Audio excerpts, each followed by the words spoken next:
नमस्कार दोस्तों, मैं दिग्विजय सिंह आप सबका बहुत स्वागत करता हूं दिग्विजय इकोनॉमिका में। कैसे हैं आप लोग और कैसे चल रही है आपकी जीत की तैयारी। दोस्तों, ईएमआरएस पीजीटी मेन एग्जाम 2026 जो 22 मार्च को कंप्लीट हो गया है। बहुत से हमारे स्टूडेंट हैं, बहुत से ऐसे व्यूअर्स हैं जो एग्जाम को देख के आए और पेपर मेरे पास शेयर किया और उन्होंने ये पूछा कि सर क्वेश्चन एक बार देख लो, इसका सॉल्व करा दो, और दूसरा कि कट ऑफ क्या जाएगा। तो सबसे पहले क्वेश्चन पेपर को देखते हैं, जल्दी से बताते हैं कि क्या इसका ऑप्टिमम सॉल्यूशन होगा। उसके बाद मैं कट ऑफ की बात करूंगा क्लास के बाद में। तो एक बार ध्यान से देखिए कि क्वेश्चंस कैसे पूछे गए थे, और जिस तरीके के क्वेश्चन पूछे गए थे वैसे ही क्वेश्चन आपको आने वाले अभी एक सप्ताह में जो आपका केंद्रीय विद्यालय नवोदय विद्यालय संगठन का एग्जाम है वैसे पूछे जाएंगे। तो एक बार इससे आप लोग एक बार देख के अपने प्रिपरेशन का लेवल क्या है, किस तरह के क्वेश्चन आ सकते हैं, इसके बारे में अनुमान लगाइएगा। और साथ ही साथ प्रैक्टिस को ज़्यादा करिए, इंपॉर्टेंट है प्रैक्टिस सेट, और अपने प्रैक्टिस को एनसीईआरटी के आसपास ही सजा के रखिए। जितना बेहतर आप एनसीईआरटी के क्वेश्चन को सॉल्व करेंगे उतने ही आपके बेहतर जो है चांसेज होंगे। एक चीज़ जो मुझे थोड़ा सा लगा कि हम ये उम्मीद हम लोग कर रहे थे कि कम से कम एक पेज का आपको आंसर का मिलना चाहिए, जगह कम से कम स्पेस की एक पेज में कम से कम 150 वर्ड्स लिखने के लिए आपको दिया जाए, ताकि उसमें आप अपनी मौलिकता को दिखा सकें, अपनी फैक्चुअल क्लियरिटी को, कंसेप्चुअल क्लियरिटी को दिखा सकें और एक डायग्रामेटिक रिप्रेजेंटेशन कर सकें। क्वेश्चन वही आए थे जो मैंने सॉल्व कराया है, आप देख लीजिएगा, एक भी क्वेश्चन ऐसा है ही नहीं जो बाहर से आया हो। जो मैंने कराया वही आया है, बट मुझे लगता है कि थोड़ा सा और उनको स्पेस देना चाहिए कि जो टाइम मैनेजमेंट एक होता वो उतना ज़्यादा चैलेंजिंग टाइम मैनेजमेंट रहा नहीं जितना हम एक्सपेक्ट कर रहे थे। टाइम मैनेजमेंट मैंने शुरू से कहा है बहुत इंपॉर्टेंट था। ये तब होता जब आपको और मौका दिया जाता, क्योंकि देखिए 100 नंबर का ये पेपर था, 40 नंबर का एक एमसीक्यू था और 60 नंबर का डिस्क्रिप्टिव था। अब यहां पर अगर डिस्क्रिप्टिव के लिए सिर्फ आप 6 लाइन देंगे तो बच्चा उतना जो तैयारी करके रखा है शायद उतना दिखा नहीं पाएगा, रिप्रेजेंट नहीं कर पाएगा। तो मुझे लगता था कम से कम एक पेज का अगर आपको स्पेस दिया गया होता सीबीएसई के द्वारा तो और बेटर होता, पर कोई नहीं, आप अपनी तैयारी को बेहतर किए थे तो आपने लिखा होगा जरूर अच्छा से। तो आइए हम देख लेते हैं कि जो 22 मार्च 2026 को जो पेपर हुआ वो बेसिकली जो है पेपर का लेवल क्या था और क्या क्या क्वेश्चन आए थे। तो ये पहले डिस्क्रिप्टिव क्वेश्चन है, डिस्क्रिप्टिव क्वेश्चंस को हम बाद में टैकल करेंगे। पहले आ जाइए जल्दी जल्दी हम आपके एमसीक्यू को सॉल्व करा लेते हैं। करा कि इन परफेक्ट कॉम्पिटिटिव मार्केट, एक पूर्ण प्रतियोगी फर्म में करा price is equal to marginal cost, क्या कीमत सीमांत लागत के बराबर है। दूसरा, firm always operate the minimum of the average cost, firm हमेशा ही औसत लागत के न्यूनतम स्तर पर कार्य करती है। अगर आप परफेक्ट कंपटीशन को देख रहे हैं तो परफेक्ट कंपटीशन क्या है, देखो यहां पर एवरेज रेवेन्यू हमेशा मार्जिनल रेवेन्यू के बराबर है और ये हमेशा प्राइस के बराबर है। अगर मैं एमसी की बात करता हूं तो क्या प्राइस एमसी के बराबर है? देखो, प्राइस एमसी के बराबर तब है कि जब हम प्रॉफिट ऑप्टिमाइजेशन की बात करें, क्योंकि देखो प्राइस जो है से देखो यहां पर क्या है, प्राइस ज्यादा है मार्जिनल कास्ट से, और यहां क्या है, प्राइस आपका ये जो है मार्जिनल कास्ट ही ज्यादा है। तो हम यहां पे टेंडेंसी होगी कि यहां से यहां पे आने पे यहां, मतलब अगर हम प्रॉफिट मैक्सिमाइजेशन के लिए जाएं तो ये होगा कि ये प्राइस एमसी के बराबर होगा। तो देखो, ये price equal to marginal cost, ये आप हमेशा परफेक्ट कंपटीशन में बराबर नहीं होगा, ये प्रॉफिट मैक्सिमाइजेशन कंडीशन है। तो पहला आप मान सकते हो कि परफेक्ट कॉम्पिटिटिव मार्केट में price equal to marginal cost, firm always operate the minimum average cost नहीं, ये जो एवरेज कास्ट यहां भी हो सकती है, ये एवरेज कास्ट यहां भी हो सकती है, ये एवरेज कास्ट यहां भी होगी। पी माइनस एवरेज कास्ट का जो डिफरेंस है वो बेसिकली पता लगाएगा कि आप प्रॉफिट में हैं या फिर आप जो है लॉसेज में हैं या फिर जो है आप जो है नॉर्मल प्रॉफिट कर रहे हैं। तो P माइनस ए सी या P बराबर ए सी या ए सी ग्रेटर देन P, ये तीनों हो सकता है। तो कुल मिला जुला के ये आपका 100% गलत है। ये आपका तभी सही है जब यहां पे एक शब्द जोड़ा जाता for profit maximisation, but according to me the correct answer होगा A is correct but B is incorrect. In perfect competitive market price is equal to marginal cost, यहां पे ऑलवेज नहीं लिखा है सब, इसलिए हम ये मान रहे हैं कि आपका ये सही है ये गलत है, मतलब तीसरा विकल्प A is correct but B is incorrect. अगर ये क्वेश्चन आयोग चाहे तो ये भी दे सकता है बोथ आर इनकरेक्ट। कब? यहां पर बस एक ऑलवेज शब्द नहीं जुड़ा है, तो मैं इसके फेवर में हूं ए के, ओके। बट ये थोड़ा सा जो है कंफ्यूजिंग हो सकता है कि क्या ये प्रॉफिट मैक्सिमाइजेशन सिचुएशंस की बात कर रहा है, तो ये बिल्कुल सही होगा। चलिए क्वेश्चन नंबर हम 2 पे आते हैं। विच of the following is true in the case of negative skewed, तो बहुत अच्छे से आपको मैंने क्वेश्चन कराया। देखो, 2 चीजें होती है, एक होती है पॉजिटिव स्क्यूड और एक होती है आपकी निगेटिव स्क्यूड, एक होती है आपकी निगेटिव स्क्यूड। जब निगेटिव स्क्यूड की बात आएगी तो सबसे ज्यादा क्या होगा, आपका मोड होगा, फिर क्या होगा यहाँ पे मीडियन, और सबसे कम क्या होगा, आपका मीन होगा। तो सबसे ज्यादा यहां पर देखो पॉजिटिव स्क्यूड में क्या होगा, यहां पर मीडियन और यहां पे आपका मीन। तो सबसे ज्यादा यहां पर जब पॉजिटिव स्क्यूड होता है तो मीन होता है, और जो सबसे ज्यादा निगेटिव स्क्यूड में होता है मोड। तो यहां पे देखो क्या है, मोड सबसे बड़ा है, फिर मीडियन और फिर मीन। तो करेक्ट आंसर इज 1। अगर ये निगेटिव स्क्यूड है तो ये हो जाएगा, अगर ये पॉजिटिव स्क्यूड होता तो सबसे ज्यादा फिर मीन हो जाता। तो इसका विकल्प नंबर ये सही है। Which are the following statement is true in the case of average caste and the marginal caste? देखो एवरेज कास्ट मैंने आपसे हमेशा ही कहा था कि एक क्वेश्चन पूछेगा ही पूछेगा। तो एक देखिए आपका ये है आपका एवरेज कास्ट और ये है आपका मार्जिनल कास्ट, इसको मिनिमम पॉइंट पे इंटरेक्ट कर रहा है। कह रहा है कि if MC less than AC, if MC less than AC, देखो ये एमसी है और ये एसी से यहां पर लेस है, तो एसी विल डिक्रीज, तो एसी जो है विल डिक्रीज। अगर ये इसके नीचे देखो एमसी क्या है, एमसी से नीचे एसी है, MC is less than AC, AC से नीचे एमसी है, तो कह रहा है एसी विल डिक्रीज। तो जो एवरेज कास्ट होती है वो क्या कर रही है, डिक्रीज कर रही है। एवरेज क्या कर रही है, डिक्रीज। तो बिल्कुल सही है आपका। And if MC is more than AC, अब एमसी देखो यहां मोर देन एसी है तो एसी विल इंक्रीज। तो ये बिल्कुल सही है आपका, 100% सही है ए आपका। अब देखो दूसरा कह रहा है if AC decreases, if AC decreases, यहां पर आपका क्या है AC, if AC decreases MC will also decreases. नहीं, ये गलत है। क्यों? क्योंकि जब एसी डिक्रीज कर रहा है तो यहां पर देखो एमसी डिक्रीज कर रहा है और फिर बढ़ भी रहा है। आप समझ रहे हो? तो कह रहा है कि if AC decreases MC will also decreases and when AC increases MC will also। तो देखो ये वाला आपका गलत है कि जब MC will, तो ये आपका सिर्फ A सही होगा, only A is true. Okay चलिए आगे आइए। Demand curve of a consumer can be drive, तो आप तो जानते हो इसको प्राइस कंजम्पशन कर्व से हम लोग खींचते हैं, तो इसमें कोई बड़ी बात नहीं थी। करा विच of the following relationship between arithmetic mean, geometric mean and harmonic mean is the true for any unequal positive. NCERT से क्वेश्चन है, कोई अनइक्वल पॉजिटिव नंबर ले लो। जैसे देखो इस बच्चे ने यहाँ पर लिया है 4 और 9, बिल्कुल सही लिया है। ऐसे ही आप कर सकते हो, जब भी एक छोटा सा जो है आप नंबर ले लो और उसके आधार पर आप अपना आप ऑपरेशन यूज करो। देखो अपने आप, जैसे इसने 4 और 9 ले लिया, अब इसका मीन इसने निकाल दिया, तो 4 और 9 का मीन निकाल दिया तो 6.5 होगा। इसका अगर अर्थमेटिक मीन निकाला तो ये 4 मल्टीप्लाई बाई 9 36, इसका मतलब 6 आया। और इसका जब आप हार्मोनिक मीन निकालोगे तो क्या हो जाएगा 1/4 और 2, इसका मतलब देखो तो क्या हुआ, सबसे ज्यादा क्या हुआ तुम्हारा, सबसे ज्यादा क्या हो गया एवरेज मीन, उसके बाद क्या होगा ज्योमेट्रिक, और हार्मोनिक मीन देखो ये सबसे कम आ जाएगा। तो ऐसे ही आप करते हो, बट ये सिंपल, ये सभी बच्चे इसको रट के गए होंगे। एनसीईआरटी में साफ साफ ऐसे लिखा है कि जब आपका इक्वल होगा तो बराबर हो जाएगा, अनइक्वल होगा तो ऐसे हो जाएगा। तो ये आप बिल्कुल सही समझ रहे हो कि अनइक्वल होगा तो अर्थमेटिक मीन सबसे ज्यादा हो जाएगा। कर the value of coefficient of elasticity of supply equal to 1.5, the price of community increase by 10%, what will be change in the quantity supply. अब देखो यहां पर जब हम इलास्टिसिटी ऑफ सप्लाई करते हैं तो percentage change in quantity supply by percentage change in price, ये होता है। अब कह रहा है कि द कोफिशिएंट ऑफ इलास्टिसिटी ये दे दिया है तुम्हारा 1.5। अब कह रहा है the price of community increase bye, अब प्राइस यहां पे क्या है, हमको निकालना है percentage change in quantity supply, और नीचे दे दिया परसेंटेज चेंज इन प्राइस कितना है 10%। तो percentage change in quantity supply क्या होगा, percentage change in quantity supply is equal to 1.5 multiply by 10, इसका मतलब हो जाएगा 15। इसका सही आंसर क्या होगा 15। तो कह रहा है कि इसमें क्या होता है, जब आप सप्लाई कर्व की बात करते हो तो प्राइस में और सप्लाई में जो रिलेशन है वो कैसा है, प्राइस और रिलायंस में पॉजिटिव रिलेशन है।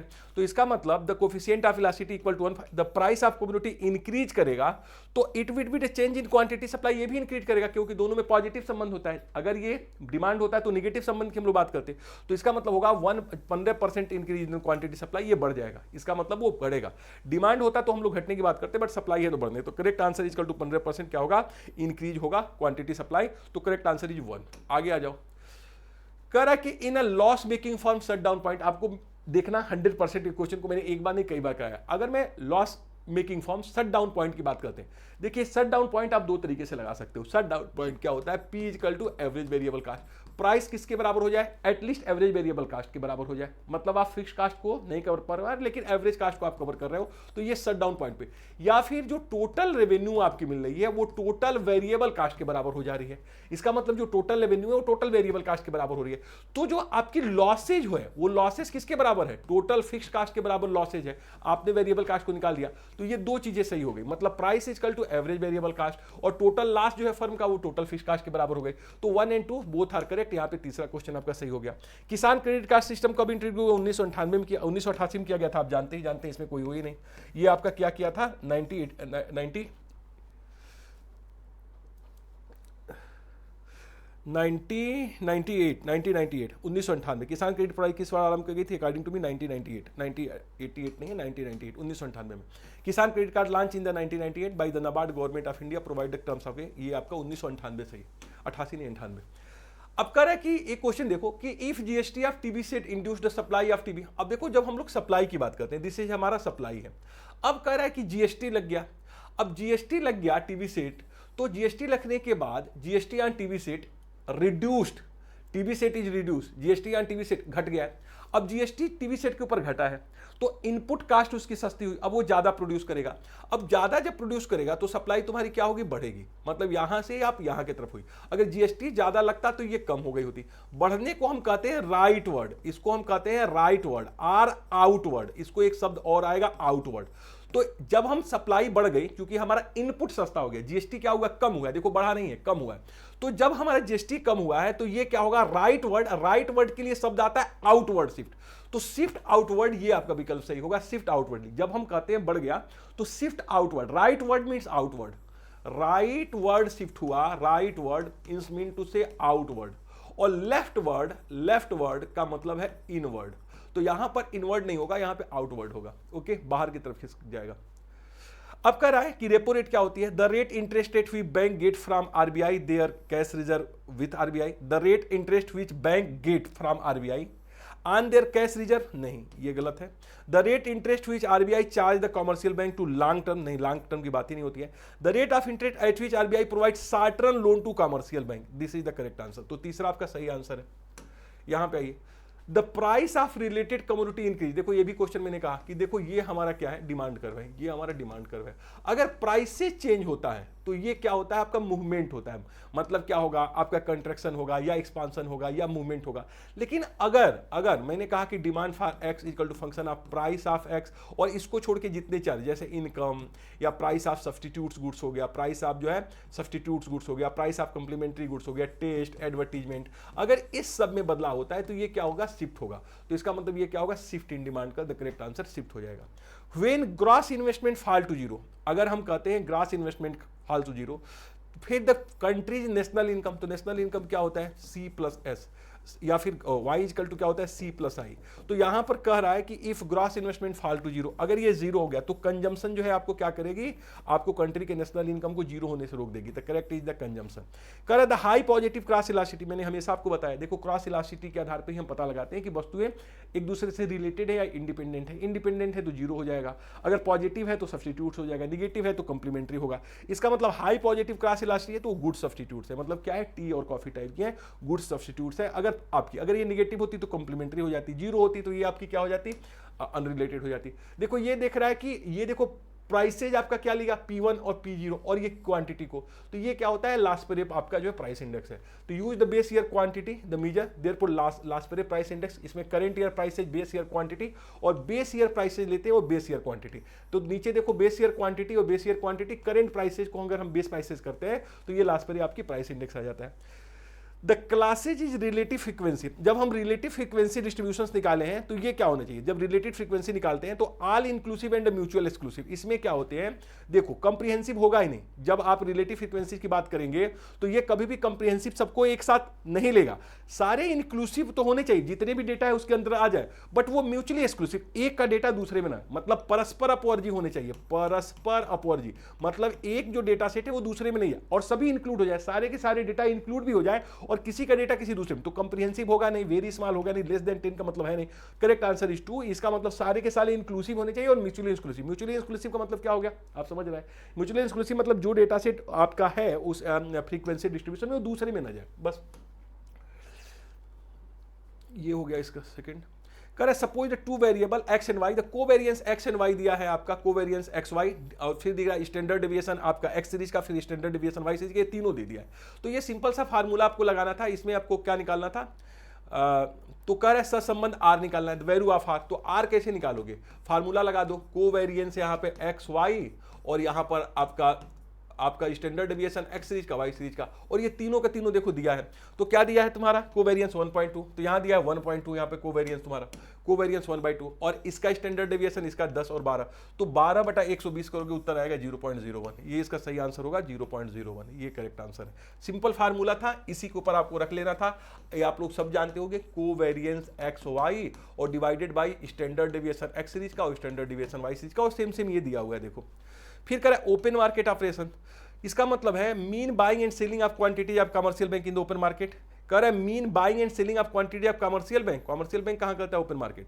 Refers to buying and selling of government security by the open market by RBI. देखो ये ओपन मार्केट में कौन करता है सेल, आरबीआई करता है। फिर क्या है refers the buying and selling of mutual funds, नहीं म्यूचुअल फंड की बात ही नहीं होती। Refer the buying and selling of the treasury bill, ये भी बात नहीं होती है। Treasury bill by the government, देखो ट्रेजरी बिल तक तो सही था, बट गवर्नमेंट नहीं, आरबीआई करेगा, ओपन मार्केट बाय आरबीआई। तो ये सेकंड ऑप्शन सही है कि बाइंग और सेलिंग गवर्नमेंट सिक्योरिटी का आरबीआई करती है, तो आपका सेकंड आपका सही हो जाएगा। आगे आ जाइए, indifference curve IC straight line, अगर देखो तुम्हारी आईसी ऐसे स्ट्रेट लाइन है तो इसका मतलब क्या है कि परफेक्ट सब्स्टिट्यूट्स है, परफेक्ट सब्स्टिट्यूट्स है। तो मार्जिनल रेट ऑफ सब्स्टिट्यूशन क्या होगा, 1 के बराबर होगा, क्योंकि स्लोप कांस्टेंट होगा।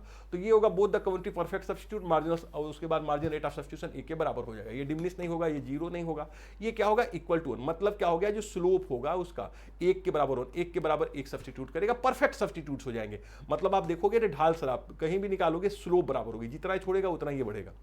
एक्सटर्नल कमर्शियल बारोइंग या रिकॉर्डेड फीच अकाउंट किस में आता है, बैलेंस ऑफ पेमेंट के कैपिटल अकाउंट में आता है एक्सटर्नल कमर्शियल बारोइंग। आप जानते हैं करंट में आएगा नहीं, क्योंकि इसमें सिर्फ विजुअल ट्रांजैक्शंस आएंगे आपके। फिर when the increase in the government spending match the equal increase in government, देखो अगर गवर्नमेंट खर्चा करे 100 करोड़ का और उतना ही ट्रांसफर पेमेंट में कमी कर दे, फिर increase in the government match with the equal decrease. जैसे मान लो गवर्नमेंट 100 करोड़ का खर्चा कर रही है और 100 करोड़ रुपए ट्रांसफर पेमेंट के ऊपर जो देती है वो कम कर रही है, तो आप हमेशा जानते हैं जो गवर्नमेंट एक्सपेंडिचर मल्टीप्लायर है वो greater than transfer multiplier, tax जो है मल्टीप्लायर उससे बड़ा होगा। इसका मतलब हमेशा क्या होता है, किन से यही बोलते थे कि 100 करोड़ का खर्चा करो, 100 करोड़ के उधार लेके करो, तभी तुम्हारा नेशनल इनकम बढ़ जाएगा। तो इसमें क्या होगा, सिंपल इंक्रीज होगा, क्योंकि गवर्नमेंट जो एक्सपेंडिचर मल्टीप्लायर ट्रांसफर मल्टीप्लायर से बड़ा होता है, तो ये हमेशा नेशनल इनकम को बढ़ाएगा। In Keynesian economics the government has no role, बिल्कुल गलत। बजट शुड बी बैलेंस, बिल्कुल गलत। गवर्नमेंट शुड, बात ही नहीं करता है। Government should intervene the physical measures the macro economic problem, Keynes यही बोलता था ना कि गवर्नमेंट का इंटरवेंशन जरूरी है, क्लासिकल जो है इसके अगेंस्ट थे। फिर देखो choose the correct option, average fix cost is asymptotic. देखो एवरेज, इसको कई बार मैंने बताया कि इसको बोलते हैं हम लोग शब्द बोलते हैं एसिम्प्टोटिक। एसिम्प्टोटिक का मतलब ये कभी भी एक्स और वाई इसको टच नहीं करेगा, एक्स और वाई के बिल्कुल पास तो जाएगा बट ये टच कभी नहीं करेगा। क्यों, क्योंकि एवरेज फिक्स कास्ट कभी भी जीरो नहीं होगा, वो बिल्कुल कम हो सकता है अगर क्वांटिटी बढ़ती जाएगी बट जीरो नहीं होगा, तो ये बिल्कुल सही है। एवरेज कास्ट यू शेप, तो कभी यू शेप का नहीं होगा, तो केवल ए सही है, ओनली ए सही है, केवल एक विकल्प ऊपर वाला सही है, नीचे वाला गलत। आगे हो जाओ, डेप्रिसिएशन ऑफ लॉस। डेप्रिसिएशन क्या होता है, हमेशा कैपिटल असेट्स में डेप्रिसिएशन होता है, कंजम्पटिव में होता ही नहीं है, फाइनल गुड्स में होता नहीं, सिर्फ कैपिटल गुड्स जो आपकी मशीन है उसमें डेप्रिसिएशन होता है। अनएम्प्लॉयमेंट रेट कैसे मेजर करते हो, number of unemployment divided by total labour force multiply by 100। तो यहां पे देखो टोटल पॉपुलेशन दिया है, गलत है, टोटल पॉपुलेशन दिया गया है, टोटल वर्कफोर्स एज 18, इसकी बात नहीं करते हम लोग, ये देखते हैं number of unemployed total labour force multiply by 100। ये सिंपल क्वेश्चन था आपके एनसीईआरटी से। चूज द करेक्ट आंसर, कह रहा है कि total revenue will be maximised when price elasticity equal to 1 and average revenue is straight downward sloping, marginal revenue will be double. तो ये देखो हम तो इसको हम हिसाब से बताएं, ये क्या है एवरेज रेवेन्यू, यही आपका डिमांड कर्व है, मार्जिनल रेवेन्यू इसके बिल्कुल 20 से होता है। अब देखो यहीं पे अगर हम टोटल रेवेन्यू अगर बढ़ाएं तो मार्जिनल रेवेन्यू जहां तुम्हारा ये इसको कट करेगा वहीं पे आएगा। मतलब अगर मैं आपको डायग्रामेटिक रिप्रेजेंटेशन करूं तो आपने ये हमेशा देखा कि ये है तुम्हारा एवरेज रेवेन्यू और ये है तुम्हारा मार्जिनल रेवेन्यू। ये मार्जिनल रेवेन्यू क्या है, ये मार्जिनल रेवेन्यू यहाँ पे, तो तुम्हारा टोटल रेवेन्यू यहीं पे क्या हो जाएगा, मैक्सिमम होगा। मतलब जहां पे यहाँ पर इसकी इलास्टिसिटी 1 के बराबर होगी, आप देखो वहीं पे क्या होता है टोटल रेवेन्यू 0, मतलब यहाँ पे मार्जिनल रेवेन्यू क्या हो गया 0। तो यहाँ पे क्या होता है marginal revenue equal to average revenue 1 minus ED. अगर मैं बोलता हूँ ये मैं बोलता हूँ कि अगर इलास्टिसिटी जो है क्या है, इलास्टिसिटी जो है कर average revenue is straight line, तो ये तो सही हो गया। Total revenue will be maximum, the price elasticity equal to 1। तो प्राइस इलास्टिसिटी अगर इक्वल टू 1 करोगे, प्राइस इलास्टिसिटी इक्वल टू 1, तो यहां पे क्या होगा प्राइस इलास्टिसिटी इक्वल का, तो एम आर बराबर क्या होगा, देखो जरा ए आर, और यहां होगा 1/1। इसका मतलब क्या हो गया, ये 0 का मतलब एम आर बराबर 0। तो जहां पे तुम्हारा एम आर 0 है वहीं इलास्टिसिटी 1 के बराबर है, वहीं पे मैक्सिमम। तो इसका मतलब ये भी सही है, देखो पहला भी सही है दूसरा भी सही है, तो both statement are correct. Okay आगे आ जाओ, कर which of the following is histogram. Histogram क्या होता है, ये proportional to height and the number of falling the item the proportional width is the size of class mark नहीं बराबर नहीं होता है, the area of dependent upon only number of item class as compare to none of the item नहीं, the all of the रिक्रेटेड 2 times is the width of the class, ये भी सही है। देखो इसमें हमेशा क्या होता है ना, ये चीज यहाँ पे देख लेना कि हिस्टोग्राम क्या होता है कि they are proportional to height of height the number classes, मतलब जो भी जो होता है वो प्रोपोर्शनल होता है उसकी हाइट जो नंबर ऑफ क्लासेज जितने होते हैं। तो ये बिल्कुल सही है, हाइट क्या होता है, प्रोपोर्शनल होता है उसकी फ्रीक्वेंसी के, मतलब फ्रीक्वेंसी डिस्ट्रीब्यूशन के, विड्थ उसके क्लास इंटरवल, एरिया उसके फ्रीक्वेंसी को दिखाती है। तो यहाँ पे which are the following histogram is the correct, पहला करेक्ट है कि which the proportional height is the number of आपका क्लासेज। यहाँ पे which are the following is true, the MRTP act, MRTP act it has been merged with the industrial policy, कभी नहीं मर्ज हुई है भाई, इंडस्ट्रियल पॉलिसी में कब मर्ज हो गई। It has been replace by the trade union, नहीं है। It is replace by competition act 2002, competition act के द्वारा रिप्लेस किया गया, तो बिल्कुल सही आंसर है। फिर कह रहा है, इसको तो कर लिया हम लोग, which of the following statement is the true, the size of sample never be large as size of the population is true, the size of sample नहीं हो सकता है, बराबर हो सकता है, सही है भाई। Which of following statement, the size of neighbor नहीं हो सकता है, तो गलत हो गया। The class described by the characteristic of dating the organized, the class describe one characteristic of data, the class mark is calculated average lower, हाँ तो ठीक है। क्लास मार्क हम कैसे निकालते हैं, क्लास मार्क कैसे निकालते हो, हम ये lower limit plus upper limit divided by 2, तो ये बिल्कुल सही है आपका, यही सही है। कम्युनिटी फ्रीक्वेंसी के आज से ये बिल्कुल अलग होते हैं, कम रिलेटिव फ्रीक्वेंसी कम्युनिटी फ्रीक्वेंसी अलग होते हैं, ये होगा नहीं, ये होगा नहीं, तो ये आपका तीसरा ही सही है। Calculating the coefficient of the elasticity of demand in your coefficient equal to 2.2, अब कह रहे given the value the price of the normal commodity increased 10%, तो how much quantity demanded। अब देखो ये क्या है, तुम्हारा नॉर्मल कम्युनिटी है, अब ये तुम्हारा दे दिया इलास्टिसिटी, आप जो है डिमांड, ये तो percentage change in quantity demand by percentage change in price निकालो तुम, तो यहां पर परसेंटेज चेंज इन क्या निकालना है, ये तुम्हारा दे दिया 2.2 दिया है। तो कह रहा है कि if the price is normal community increase 10%, अब प्राइस बढ़ गई तो क्वांटिटी डिमांड ये 10 हो गई, तो क्वांटिटी डिमांड घटेगी कितना, 2.2 मल्टीप्लाई बाई देन मतलब 22% से डिक्रीज, क्योंकि नॉर्मल कम्युनिटी है, नॉर्मल कम्युनिटी डिक्रीज करेगी, तो 22% से डिक्रीज करेगी, ये सही है आपका 29वां का 2। Suppose there is only one good doctor in your town, the price elasticity of medical, अब देखो एक ही डॉक्टर है, तो आपको मैंने कितने बार बताया, अगर सब्स्टिट्यूट है किसी चीज की तो प्राइस इलास्टिसिटी कम होगी, अगर सब्स्टिट्यूट नहीं है, इन इलास्टिक है, तो इसका मतलब क्या हो गया, लेस इलास्टिक हो गया, तो यहाँ पे सही हो गया तीसरा। The transaction demand for money depend upon interest rate, अब देखो ये आपका बॉमल और टोबिन का है, क्योंकि किन्स क्या मानता था, वो बोलता था कि जो मनी डिमांड फॉर ट्रांजेक्टिव मोटिव है वो आपके किसके ऊपर होगी, द डिमांड फॉर ट्रांजेक्टिव मोटिव वो आपकी इनकम का फंक्शन होगी, बट बॉमल और टोबिन कहते हैं जो ट्रांजेक्टिव मोटिव है वो रेट ऑफ इंटरेस्ट के ऊपर निर्भर करेगी, तो बॉमल टोबिन है, रट्टा वाला क्वेश्चन है, आप जानते ही होंगे। What is the term population in the statistics, statistics में पॉपुलेशन का क्या मतलब है, पॉपुलेशन ऑफ कंट्री बिल्कुल नहीं, density of the population, total of all the units falling under the scope of investigation, total number of नहीं, तो आपका तीसरा सही है। ये दिखाता है कि अनुसंधान क्षेत्र के दायरे में आने वाली सभी इकाइयों की संपूर्णता, ये कभी किसी कंट्री या रीजन की बात नहीं करता है। कैश रिजर्व रेशियो क्या होता है, the minimum percentage of the bank the total demand deposit and the schedule commercial bank required with RBI, minimum percentage of bank total demand deposit, सिर्फ डिमांड डिपॉजिट नहीं होता है, टाइम डिपॉजिट का भी होता है, minimum percentage of the bank total demand, NTDL आपने सब सुना होगा, एनटीडीएल, तो net demand and time liability B सही है, total amount of cash of the holding नहीं, इंडिविजुअल नहीं, तो इसका बी सही है। इसमें हम कहते हैं कि बैंक जो है कह रहा है कि मिनिमम जो है बैंक एनटीडीएल का मतलब net demand and time liability का commercial bank required to deposit RBI के पास रखते हैं, इसको हम बोलते हैं। ये मैंने 100% कहा था आएगा physical deficit, total expenditure revenue receipt capital receipt होगा, तो ये तो होगा ही नहीं बिल्कुल, कैपिटल रिसीट्स आ गया तो ये आपका बजट डेफिसिट हो गया। टोटल एक्सपेंडिचर का मतलब है revenue receipts plus non debt creating capital, ये बिल्कुल सही है। टोटल रिसीट्स यहाँ दे दिया, गलत लिख दिया, रेवेन्यू रिसीट्स होना चाहिए, रेवेन्यू, क्योंकि इसमें तो रिसीट्स में कैपिटल भी आ जाएगा, कैपिटल नहीं, तो इसका सही हो गया आपका revenue receipts plus non debt creating capital receipt, दूसरा सही है। Which are the following may not need the favourable balance of situation, balance of trade का सरप्लस अच्छी बात है, हाई अर्निंग फॉर इनविजिबल ये भी अच्छी बात है, सरप्लस एफडीआई इनफ्लो ये भी बात है, सिग्निफिकेंट एफआई आउटफ्लो ये आपके लिए कभी भी बैलेंस ऑफ पेमेंट के लिए ये कह रहा है फेवरेबल नहीं होगा। फेवरेबल जो है अगर आउटफ्लो हो जाए, मतलब आपके फॉरेन इन्वेस्टर इंस्टीट्यूशनल इन्वेस्टर्स बाहर चले जाए, तो ये कोई फेवरेबल नहीं होगा। फिर डिफेंस एक्सपेंडिचर क्या होता है, रेवेन्यू और कैपिटल दोनों होता है, ये बोथ रेवेन्यू और capital. GDP which of the following is added as, तो कैसे निकालते हो भाई, जीडीपी और जीएनपी के बीच जो अंतर क्या है, net factor income from abroad, तो जीएनपी कैसे निकालते हैं आप, जीएनपी निकालते हैं जीडीपी में net factor income from abroad जोड़ लेते हो, तो ये बिल्कुल आसान था, मतलब ये हलवा क्वेश्चन कुछ आए हैं। Which of the following is not true regarding the manage floating, कह रहा है कि नॉट ट्रू, तो exchange rate largely determine market सही है। In case of excessive volatile ये आपका इंटरवेन करता है आरबीआई, ये भी सही है। To exchange rate policy guided the need of the reduce unpredictable, बिल्कुल सही है। Speculative activity organised by the central bank as the part of, नहीं आरबीआई में कभी भी ये पार्ट नहीं होता है, ये कभी भी सट्टेबाजी क्रियाओं को इस नीति के संभाग के रूप में केंद्रीय बैंक प्रोत्साहित नहीं करता, तो यही गलत हो जाएगा। Which are the following committee is rewarded to unorganised, organised के लिए कमेटी कौन आई थी, ये आई थी Arjun Sen Gupta. The correct answer is the Arjun Sen Gupta, ये देख लेना, committee is the unorganised Arjun Sen Gupta. Arjun Sen Gupta committee जो national commission for entrepreneur unorganised के लिए आया था, फोकस जो इनफॉर्मल सेक्टर के था, अर्जुन सेन गुप्ता इसका सही आंसर है। Which industrial policy resolution the public sector is the role, अभी आपको कराए थे 1956, जो बहुत ज्यादा इंपॉर्टेंट था। पहले में जो है मिक्स्ड इकोनॉमी की बात करते, तो क्वेश्चन आपका हो गया कंप्लीट दोस्तों। एक बार देखिए, आप पेपर था आसान और ज्यादा जो दारोमदार था, फिर अब ये आ गया आपके मेन वाले में। कह रहा है what should be the width of the class interval, ये कोई इसका कोई नियम नहीं है भाई कि क्लास इंटरवल का विड्थ क्या है। ये क्वेश्चन जो पूछा है ना, इसका कोई सामान्य नियम नहीं होता है, बट ये आप करेंगे जैसे जो आपका विड्थ होगा वो इक्वल होगा। अगर हमने 0 से 10 लिया है तो 10 से 20 होगा, 20 से 30 होगा, 30 से 40, ये इक्वल होगा। और ये बहुत बड़ा भी नहीं होना चाहिए और बहुत छोटा, तो ये कुछ नियम लिख लेना था।